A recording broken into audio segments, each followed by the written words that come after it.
Liebe Zuschauerinnen und Zuschauer, herzlich willkommen zu einem weiteren Webcast des Europaforum Luzern. Wir nähern uns dem Jahresende. 2020 steht unter dem Motto Sicherheit in Zeiten der Unsicherheit. Fragen rund um Cybersicherheit waren ein zentraler Bestandteil unserer Aktivitäten. Heute schließen wir diese Themenreihe mit einem besonderen Gast. We are proud to announce an outstanding speaker and international top expert on cyber defense. Nadav Zafrir is the managing partner of Team8, a company building venture group in Israel with deep domain expertise that creates and invests in companies specializing in enterprise technology, data, cybersecurity, and fintech. The following questions will be part of today's discussion. Are organizations and companies in Europe and Switzerland prepared for cyber defense? And where can we see the main lack of cybersecurity? What does this mean to C-levels and workers in the future? And how does Israel build and develop its cyber ecosystem? Today's dialogue will be moderated by Uwe Kissmann, Managing Director, Cyber Defense, Europe and Latin America, Accenture Security. Thank you for joining us.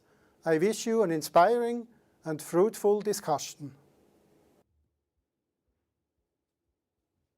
Ja, guten Abend, meine Damen und Herren. Good evening, ladies and gentlemen, and good afternoon, actually, Nadav.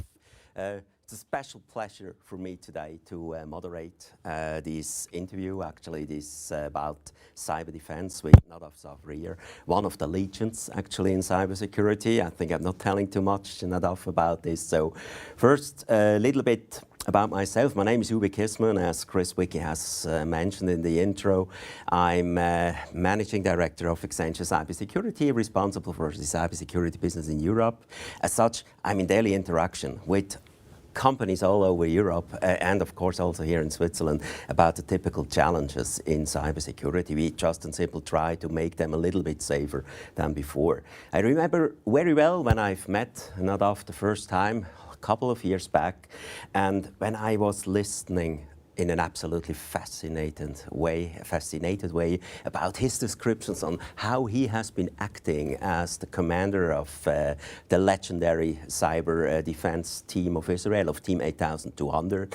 And what I have been most impressed, frankly spoken, was not only the technical stuff. It was especially interesting has been to listen to how Israel, how Team 8200 is scouting young talents, how they are picking young talents, how they are developing it, how they are making it actually usable in an incredible short time to really work in a real life situation. And this was very interesting for me. I thought, wow, interesting thing from Nadav. And so a couple of months later, I've made the personal experience by having the position and having the possibility to buy an Israeli company, a cyber company for Accenture, and it was fully staffed and still is fully staffed with team members who have been serving in the services prior of joining us. And whenever I work with them, I really have to say what Nadav has been telling during the first thing in the first day is absolutely true. These guys are really special. They know. They have a complete different point of view to cybersecurity. They are, and this is not only because of technical superiority, it's also because of the personality. It's because of the way how they look at the things. It's like about the way of how they really challenge the traditional status quo solutions. And this is really impressive. Whenever I work together with the team members of Accenture in Israel, I'm really truly impressed about how they are approaching it with clients. What I'm also impressed is that they are not anything but not techie nerds. They are personalities, and it's absolutely interesting to look at how they operate. And I know very well that this behavior that they really execute in the daily life with us actually and with our clients, that this has been trained in their previous time with Nadav actually and his team. And having said this, I would love to really introduce Nadav Zafrir. And Nadav, possibly you feel free to introduce yourself for the beginning to our audience here. Yeah, thank you again, and great to see you again. This is hopefully in a few months we'll be able to see each other face to face. Right now we have to do with this digital interaction, which hit us about 9 months ago. I have to say that I was surprised at the resilience of our digital infrastructure. The fact that we were able to move almost 95% of the workforce to work remotely overnight is actually an amazing achievement. And so I would actually like to start with saying hello on this medium, but just imagine if we did not have this medium, right? We would have two options, either to do what they did 100 years ago, which is continue to do what they do and just many more people would get infected, or shut down the economy completely. So here's the silver lining that I would like to start with. The fact that we are connecting over this medium right now, in many ways is a little miracle. And it's what's allowed us to keep the lights on, hopefully till the summer, where hopefully we will have a vaccine. So start with sort of a good, and I've been surprised by that. As Uwe said, my experience has been my first 25 years were on cyber offense, with a state license. Now, 7 years ago, I retired and have been focusing on building digital resilience in many, many ways. And in fact, Accenture has been a great partner, and I think our work in Switzerland specifically has been very rewarding in terms of moving forward fast. So I'm delighted to be with you all, and thanks for having me. Thank you very much, Nadav. Thank you very much. Yes, and I really look forward also to see each other face to face after the time when we have to use these things to walk, whenever we walk out of the office. Yes, yeah. Here we are. Welcome in the club. Yeah. So Nadav, actually, so you've started with actually stating like what the digitalization has made possible today, actually. So like where we are today, the fact that we can talk not only to each other here, being a couple of thousand kilometers apart, but also to the audience that is listening to us tonight, actually. So we all know that this is incredible, what has happened. But at the same time, the dependency of organizations, the dependency of entire economies, of countries, of critical infrastructure on these IT infrastructure that is up and running, and on digitalized solutions that are up and running, is increasing in an incredible amount. So if you look around, actually, so around you, based on your experience, actually, so what do you observe as the kind of the as-is reality in the cyber defense setup of the majority of companies today? What are your observations? Well, I would say a couple of things. Sort of, if we zoom out, I think a prominent CISO has told me a couple of weeks ago, a few years ago, the CISO would be walking on the executive floor and the CEO sitting in his room would see them, and he would look at the CISO and think to himself, who is that guy? And then a few years went by, and he would see the CISO going by and he'd say, hi, that's the CISO, how are you doing? Today, when the CEO sees the CISO, the response should be, you know what, come into my room, let's have a chat. And it's a transformation because, generally speaking, cyber has become an integral part of doing business, right? And so I think if you ask me where I'm most concerned is two places. Many organizations, the leadership in many organizations still hasn't realized and embraced the fact that this is a leadership problem. And only the CEO can solve this problem, quote unquote. By solving it, I don't mean keeping the bad guys out. By solving it, I mean striking the right balance and looking at cyber as just another risk that they have to deal with in the everyday of doing business. So I think many organizations went from the stage where the CEO would say, who is this guy, to, hey, good to see you again, my CISO. They need to move to the part where he says, come into my room, let's talk.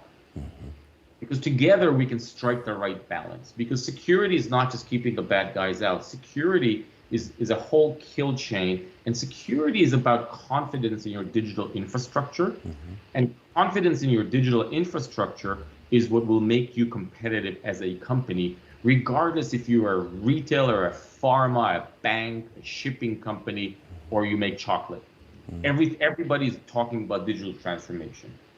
So that's number one. The second thing is, if I move to the more professional side, the trend that we've seen is moving from protect to detect and respond. And we need to move faster, because we cannot protect. We cannot keep the bad guys out. We must realize that. We are highly interconnected, and we're getting even more interconnected. You know, there's probably 2007 represents the flip from the connected world that we had from the 90s to 2007 to the hyper-connected world that we have today. Because in 2007, cloud became real. Steve Jobs came out with the iPhone. Android came out. Social networks became ubiquitous. The price of compute continued to go down by Moore's law. And all of these things together went from a connected world to a hyper-connected world. In a hyper-connected world, your network is the global network. You are not going to be able to keep the bad guys out, because you cannot operate as an island. And so you need to move from protect to protect, detect, recover, respond, resilience. And you need to think about a risk framework. And that's where we need to go.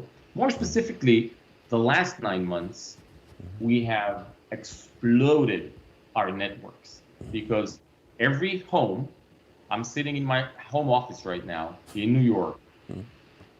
This is a part of my enterprise right now. So my Wi-Fi, my home device, my kids that live on the same Wi-Fi network, all a part of the same network. So we just blew up the work. And the last thing I'll say about today is that work from home is a much deeper challenge that I think we have realized in the beginning, from a network perspective, from a cyber perspective, and from a psychological perspective. Thank you very much, Nadav. Thank you very much. Yes, and working from home, if you would have asked me 2 years back, is it possible to make cybersecurity consulting working from remote? My clear answer would have been rather no, because it's a kind of a personal thing. Look at where we are today, actually. This is where we still do cybersecurity consulting, and it works. But it is so true. You have to take care about the personality stuff. You have to you're touching base on psychological issues, but also on the technical infrastructure. So thanks for this answer. And so, if I look around and if I reflect also on personal experience, when talking with some CEOs and C-levels of organizations, actually, and when I ask them, hey, what do you think about cyber? Their answer is often, I would love to invest more, but frankly spoken, if I talk to my CISO, I need to scratch my head, because he's kind of giving me techie talk, and terribly sorry, I'm not a techie guy to understand this. This is one of the reflections that I hear, and so I think this is where CISOs fail to ensure that cybersecurity is about protecting a company and not only technology. That's an important element, and you need to have these type of conversation skills to really make cybersecurity a reality, if I reflect on my experiences. But if I look to you, so what do you think we lack the most today in cybersecurity? What are the predominant leaks that you see based on your experience? I think from a leadership perspective, I totally agree with you. It's predominantly about quantification of risk for the business. Because if the CEO already calls the CISO into the room, and as you said, what he tells him is, listen, there's this Russian group that is using Mimikatz, and they have this exploit, and they go into the endpoint and they traverse our firewall, and by doing that, because of the patch of the Microsoft, they are actually what are you supposed to do as a CEO? It's just blah blah blah, right? It doesn't mean anything. So, and I think this is where we as an industry, and I think you and Accenture have a real a challenge and a big part to play here, because you are seen as their trusted consultant. And so the question is, how do we take a very technical risk and translate it into a business risk that decision makers can talk about, right? So as a business leader, what are you concerned about? You're concerned about business continuity. You're concerned about data compliance and privacy. You're concerned about your digital transformation. If I can quantify the risk in business, jargon, and say, look, in terms of business continuity, here is the level of risk we have. We can lower it by investing, or we can live with it and buy insurance. This is a language that CEOs understand, right? And so our task is to create a real risk framework. I'm not talking about a technical risk framework. I'm talking about, my analogy is the credit risk framework, right?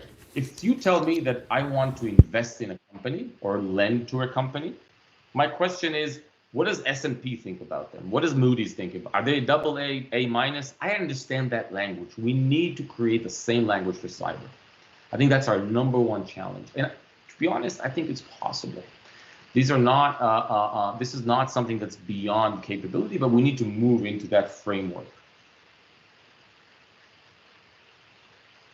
I think it's not rocket science. It's really a new framework. It's a way of looking at the things that we need to modify. Great. Yeah, thank you. And so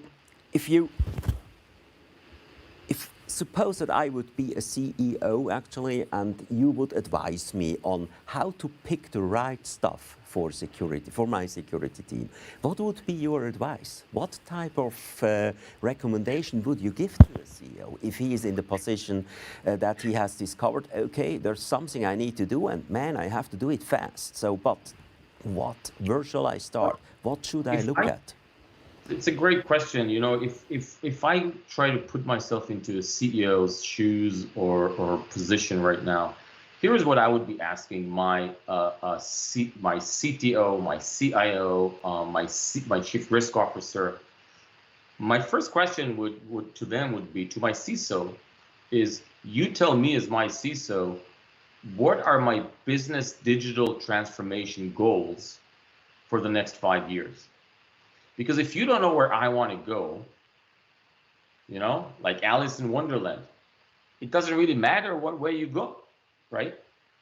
So the first question is, let's have a common language of what we want to do. For example, I spoke to the board and CEO of a really large European manufacturer. So my first question is, what is your digital transformation program as a manufacturer? Are you going to connect all your production sites to your marketing tools? If I don't know that, I don't know how to protect you. So that's number one. You need a team that understands the business. That's number one. Number two, I want you to quantify the risk. Don't tell me, hey, there's a risk that somebody will attack our network and get our data. Tell me something I don't know. Okay? What is the probability of that risk? If it does happen, how are we going to respond? Can you tell me how much money this is going to cost me? Can you tell me over how long? Can you tell me what my B plan is? Can you tell me if I can buy insurance so that I can make real decisions? I want to know, what is my score? I want to know, how do I compare to my peers to get some kind of benchmarking? Because if you tell me that I'm an 8, but all my competitors are a 5, maybe that's not so bad. And then I want you to give me alternatives. Okay, so if you make an investment, where are you going to do it? Are you going to make it on the protect? on the detect, on the recover, on the insurance. Finally, we now can have a real discussion of risk, and do we want to take that risk? Because risk, you can avoid it, you can accept it, you can mitigate it. This is the language that we need to start having between business leadership and technical leadership. Absolutely. Thank you very much, Nadav. Absolutely. And if I really look around to what we see also, if we touch base in organizations, I also see actually very often you read that there are not enough spendings for cybersecurity. True to some extent. But what I see currently even more is spendings for cybersecurity, but for the wrong type of and for the wrong things that are factually not protecting the business, but that are at least not the important part of the business, but that are practically protecting quite a lot of stuff that, well, is okay if it is protected on a basic level, but not with the high-ending strategic solutions. This is what I also see. And I think all of these companies, they have one thing in common, as you've described. They lack of security folks who really are in a position to connect a business reality with a cyber reality and to define that in a way that it fits for the specific company. Great, thank you very much. So if you look further, actually, yes, we have been in the intro saying, yes, we live in times of COVID, of Corona, and we all know that it is going to generate significant challenges for a lot of companies out there. We are confronted with an economical situation where we see long-year companies going out of the market with just a flip because of that, because they didn't have this on the radar. On the other hand side, we see companies who are transforming to a remote type of working within hours. But if you look to cybersecurity, if I look forward, actually, I still see at the moment quite a big demand for cybersecurity, but I'm sure we are cautious, what will happen in future? What will happen in a year, two, down the road? What will happen if the companies might not have as much money available to spend? So what is your point of view on that? Where do you think, what will be the impact on spendings for cybersecurity? How will they be changed? I think we'll see budget cuts. I think we will see budget cuts. I think the days where the CEO would say, this is so scary, just tell me what you need and take it, are not here to stay, at least not in this, economic environment. And so we will see leadership asking for optimization. Okay, so if I give you another 100, where do I reduce the risk? Is there an alternative? Do I have to do it in-house or can I outsource it? Right, so I'm not taking all the. Can I buy reasonable insurance? Right. So I think these things are going to change. I think we will see budget cuts. I think that and as a person that's building startups, this is something that we need to be very aware of. I think that what we call shelf tech. Yes. CISOs buying all that stuff because it's cool and shiny and putting it on the shelves. Those days are gone. Yep. So we need to be focused on the business, as you said, focus on the business today and focus on the business tomorrow. Yep. There will be a couple of areas that we will see more spend on. I'll say three, just to one is, and they all have to do with COVID. Yeah. One is remote work. We will see new technologies improving the productivity and security of remote work. Number two is transformation to the cloud. We've been really in the cloud, and we will see a transformation because companies are understanding that the agility of the cloud is something that's invaluable. They cannot avoid it. So we will see more security for cloud migration. And finally, identity management. Especially in remote work environments, we will need to find more clever ways to have identity management. The biggest, my best example right now is the U.S. elections. We have the building blocks to get super safe, super clear, and super easy to count elections. Yet we are, in a mess. It's chaos. We need to fix that, and it's all about identity management. Absolutely.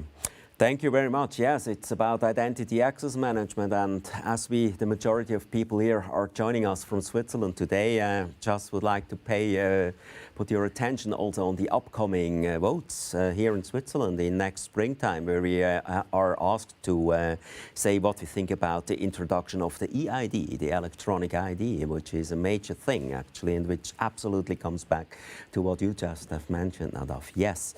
So thank you very much, and also for the cloud thing, yes, we see that also very intensively. What we see, as if I look to cloud introduction, I see some couple of years back it was predominantly taken to just and simple cut costs. That was the main thing. And a lot of security concerns, but the financial guys who are saying you can save costs, they have been in the predominant position. And what we see actually here, that companies really start to discover the extreme advantages of cloud-based solutions. You become more agile. You can do things like on demand. You can do so many things that you can go into a platform. You just can rent a platform for a week to code something that you otherwise would have to build the infrastructure. So this is great. And of course, it means also that you need to spend and pay attention to protecting this stuff. That's a key element, and so I look forward to this, and it's great. I see a lot of demand in cloud and in cloud security these days, and can fully sign what you say. So if you a little bit switch the topic, Nadav, from the the main trends in cybersecurity, and a little bit to the technologies, over to people who are required to really perform this stuff, to do it, to make it happen. So what do you think actually are how would you define a modern cybersecurity guy these days? So we have heard one thing, like he needs to be in a position to immediately switch between techie talk and business talk. So what are other things you think are important for cyber security personnel and cybersecurity staff that they should look at these days?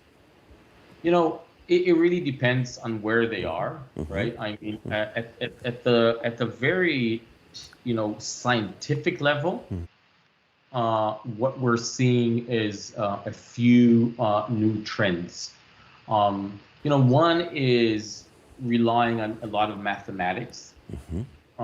So, we are seeing some of the deepest research in math. For example, multi-party computation introduced to cyber, especially around privacy. So I'll give you one example. We need these deep tech capabilities so that we can offer the world a better choice between either or, right? Either we get all of your information, but there's no privacy, or we cannot give you service. Or if you speak about the elections, either the government has access to everything and everyone all the time, and everybody is exposed, like in track and trace in COVID.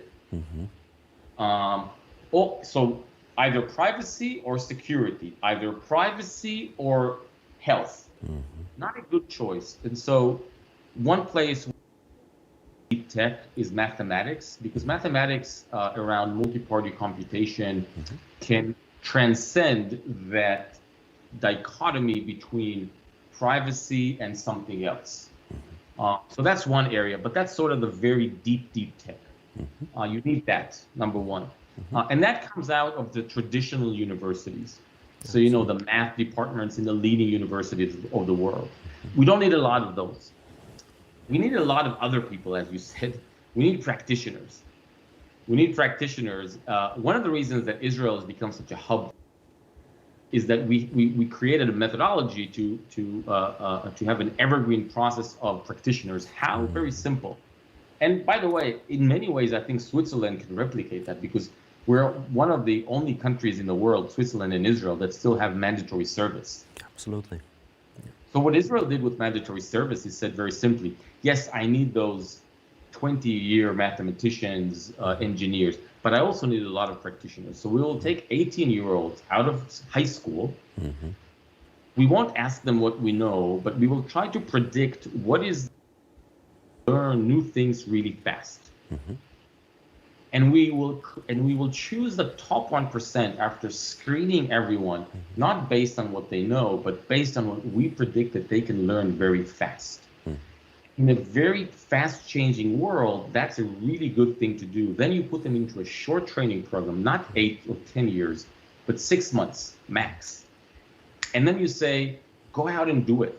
And you create an infrastructure and a culture which is failure tolerant and promotes this risk taking from these young individuals. That's the masses of the people that we need. Now, what do they come out with? They come out with the basic skills. They come out with a sense of yes, we can. They come out with a sense of responsibility, entrepreneurship at a very young age. And they come up with one thing that nobody else has, which is the attacker's perspective, because most of the time what they're doing is they're on the attacker side. So now you bring them to defense, but they know how attackers think. Great, thank you, Nadav. And as stated in the beginning, on my personal point of view, actually, this is a key element of the secret sauce of Israel's cyber system. It's so important actually to scout these people early enough and to also be failure tolerant and to really come up with the proper mix between guys who have been doing in-depth studies at the high-end universities, but also on the practitioner side. I think the blend of that is what makes you really good. And I think here in Switzerland, this is where we still have quite a way to go, actually. The government and we have started to wake up on the topic, which is great. We see an increasing focus on that. This is basically very good, but I think there is quite a distance to go for us, and it will touch base many areas. And this is very surprising because here in Switzerland we have 2 of the 10 leading tech universities of the world. We have the EPFL in Lausanne and ETH in Zurich, and even there, even with having so top universities, it seems to be difficult to find suitable number of cybersecurity resources. So quite a thing to go, and I hope that we will find ways. And this is also something where we from Digital Switzerland in the Cyber Commission are also looking at very intensively by really facilitating the communication between the cyber industry and the government and the universities to really build it up, because that's so important, I think. Great. So we have in the meantime, Nadav, as we already are approaching the full hour, we have received a couple of questions from the audience here. And so let me state one question without mentioning the name of the person who has been asking it. So someone of the audience has been asking, so which countries and organizations would currently or do currently pose the greatest risk to cybersecurity, and why are they doing so? Can you give us can you bring a little bit light in the tunnel on this question? I think that the usual suspects, right, are, when you look at this from Western eyes, of course, we see China, of course, that, been notorious for, going after intellectual property. And I think that hasn't stopped. It's subsided a little bit, but it hasn't stopped. We see the Russians, of course, and I think one of the biggest challenges with the Russians is that there is a blur between state, quasi, non-state. If you take the NotPetya attack, for example, right? Yes, so allegedly they were going after a strategic political goal, right? They were demolishing the Ukrainian economy, but there's a collateral damage there. Now, if you try to see who's behind this, it's very complicated, right? Then you have other players which are not as powerful, but powerful enough, like Iran or even North Korea.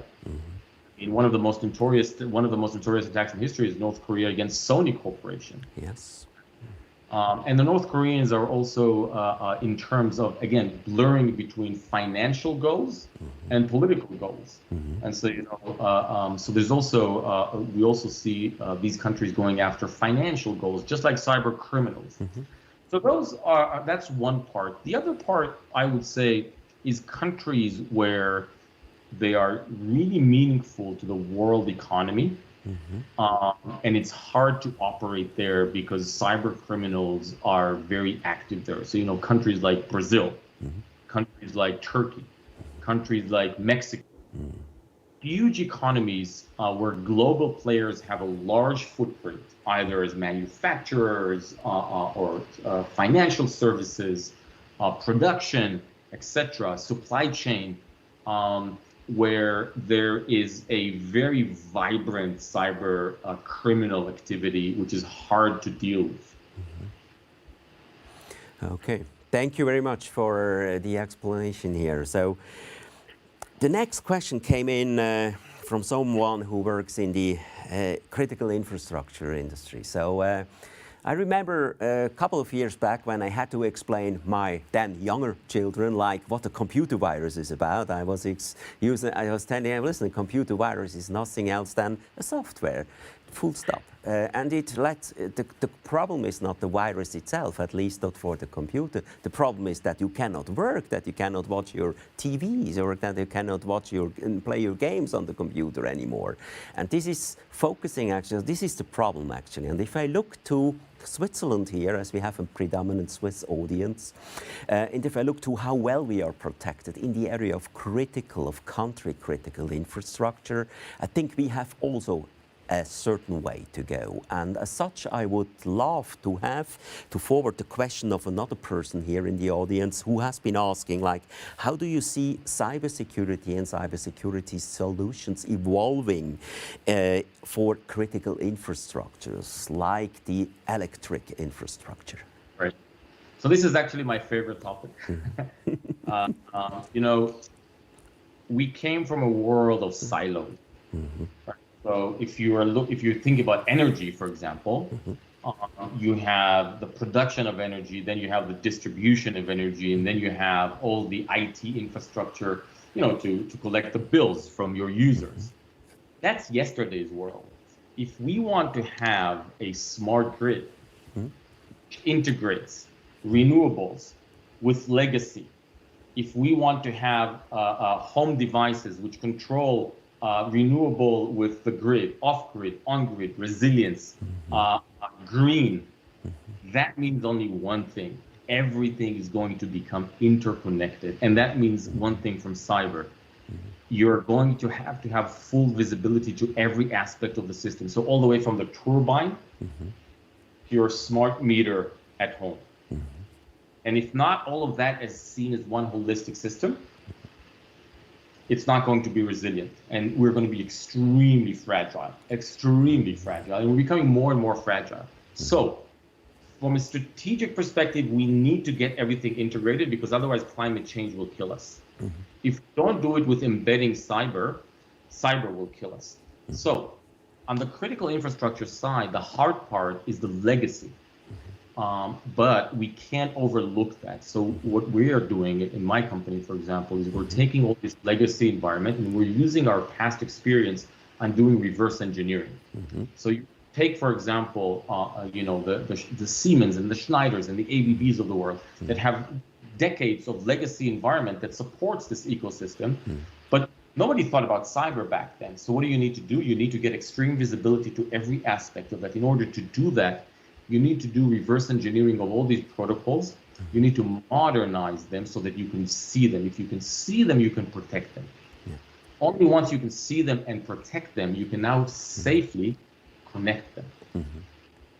And so in order to get a resilient, smart system, we first need to get visibility, and we cannot accept any more black boxes in our system. Good news, possible. Thank you very much, Nadav. Yes, absolutely. And being personally involved in a couple of such projects these days, actually, I think I would love to add another element that I also observe. And this is that in the protection of, let's say, OT, like operational technology devices, stuff that we very often find embedded in the critical infrastructures, I also observe very often a cultural issue. because unlike the IT guys, the OT operation folks very often have not heard enough about IT security. In IT, if you work in IT, you know since 10, 15 years that you have to buy firewalls, that you have to do update stuff like this. In the OT world, it very often is not existing as part of the standard daily operations. This is an aspect, in my experience, that you should never ever forget if implementing and touching base on this. Great. So if you look, and so you have been explaining a little bit, Nadav, on the ecosystem of Israel and how well Israel is kind of, I say, fostering the development of new cyber technologies.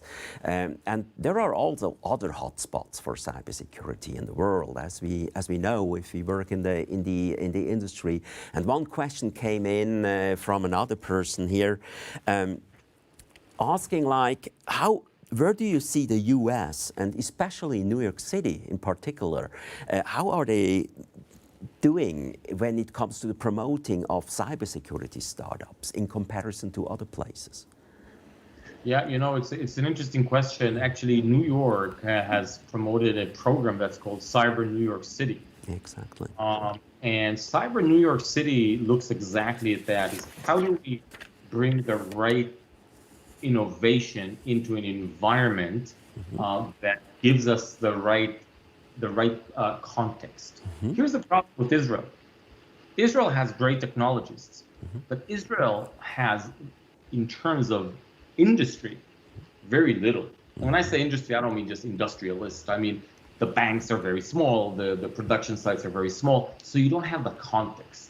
What's interesting about New York is that it's the financial capital of the world, right? And if it's the financial capital of the world, that gives you a lot of context. And the context is important. So protect what? Protect why? How is it changing, right?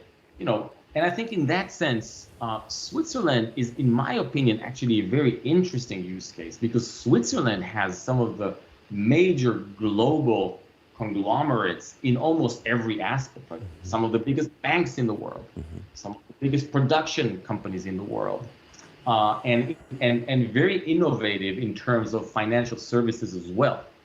So, you know, the world is changing. We are not, you know, paper money is almost obsolete. Maybe fiat currencies will become obsolete in a few years. So the context is extremely important. And I think New York is doing the right thing in offering the city and the state and the local government as one ecosystem. And I actually think that Switzerland, actually has been doing some very interesting projects as well, but can go to the next level because you need that context. It's a team sport. Everything is interconnected. Great. Thank you very much, Nadav. And so, yeah, this actually leads over to my last question, as we are approaching the full hour now, actually. The last question, and I think we can complete and close that afterwards, it came in from another person in the audience. This person is asking, so what do you recommend Switzerland, both the government and the economy, as a, let's say, neutral country? What should we do within the next 3 to 5 years? Where should we focus on in order to have an effective cybersecurity, in order to improve our cybersecurity? What would be your recommendations? So I would answer this from two aspects. One is, how do you protect Switzerland as a country? And when you think about protecting Switzerland as a country, I think you should be thinking about the ecosystem.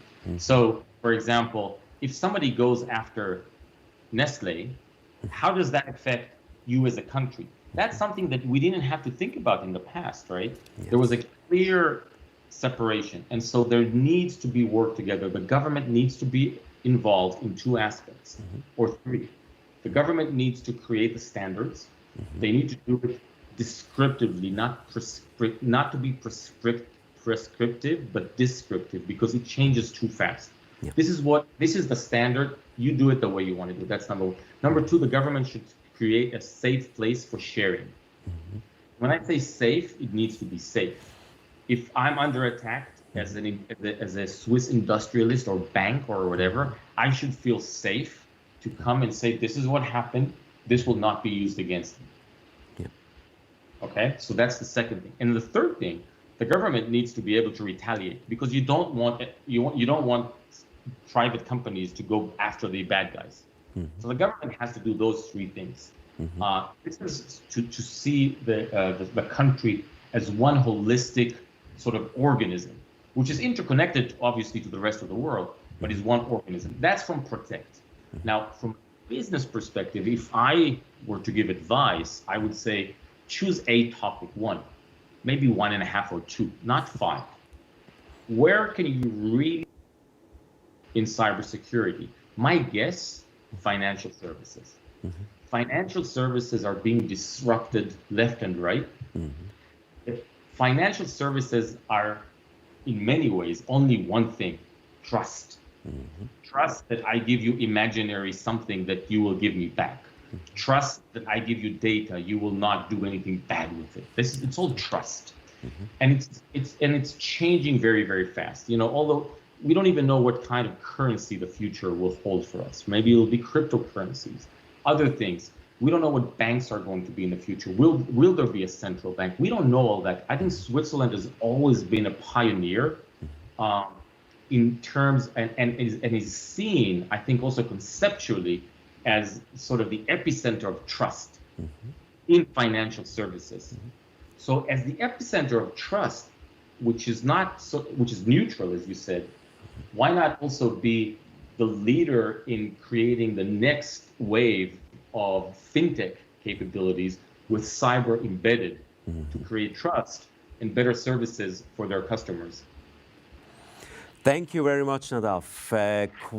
Quite an interesting statement to the end, and I fully agree. Couldn't agree more. Yes, thank you very much for sharing your point of views with us. Thanks to the audience, to all participants here in the call, for having the interest in cybersecurity. I'm sure it won't stop. I'm sure it won't be the last session you hopefully are going to join about it, because it's constantly developing. We cannot afford to ignore it, actually. So thanks a lot for joining. And having said this, I would like to close the event with the final statement of Christoph Wicke. Thanks a lot, Nadav. Hope to see you soon without these things, and have a good day and a good time. Thank you so much for joining us tonight. It was fun. Bye-bye. Dear Nadav, dear Uwe, thank you very much for this extraordinary and inspiring dialogue on cyber defense. I'm sure that our audience can benefit a lot from the advice on the upcoming and urgent challenges. Geschätztes Publikum, hiermit schließen wir die Reihe unserer Beiträge zu Cybersecurity. Wir hoffen, dass Sie ein paar essentielle Einblicke in die Welt der Cybergefahren und deren Erkennung und Vermeidung erhalten haben.